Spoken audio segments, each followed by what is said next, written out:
சின்ன கதையை தான் நான் இன்னைக்கு உங்களுக்கு சொல்ல போறேன். ஒரு சின்ன பையன் ரொம்ப புழுதியோட அப்படியே அழுக்கு படிஞ்ச உடம்போட ஒரு கடைக்கு வெளியே உட்கார்ந்து ஜன்னல் வழியா பாத்துட்டு இருக்கான். அது என்ன கடை அப்படின்னு பாத்தீங்கன்னா ஒரு செருப்பு கடை தான். ஜன்னல் வழியா அங்க இருக்கக்கூடிய செருப்புகளை எல்லாம் பாத்துட்டு இருக்கான். அப்ப திடீர்னு அந்த வழியா வந்த ஒரு பெண் அவனுடைய தோலை தொடுறான். உடனே இவனுக்கு ஒரு பயம் கலந்த ஒரு அதிர்ச்சி ஏற்படுது.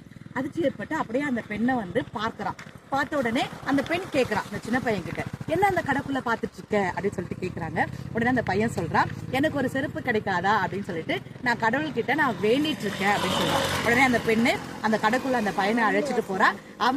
அவனுடைய கால் சைஸ்க்கு ஏற்ற மாதிரி ஒரு செருப்பை கொடுக்குறான். உடனே அந்த பையனுக்கு ரொம்ப சந்தோஷம். நான் யார் தெரியுமா அப்படின்னு சொல்லிட்டு அந்த பெண் கேட்கிறான். உடனே அந்த பையன் சொல்றா, எனக்கு தெரியுமே, நீங்க தான் கடவுளுடைய மனைவி அப்படின்னு சொல்றான். ஆமாங்க, நம்ம கஷ்டத்துல இருக்கும்பொழுது நமக்கு யாராவது ஒருத்தவங்க உதவி செய்தாங்க அப்படின்னா அவங்கதான் நமக்கு எப்பொழுதுமே கடவுளாக தெரிவார்கள்.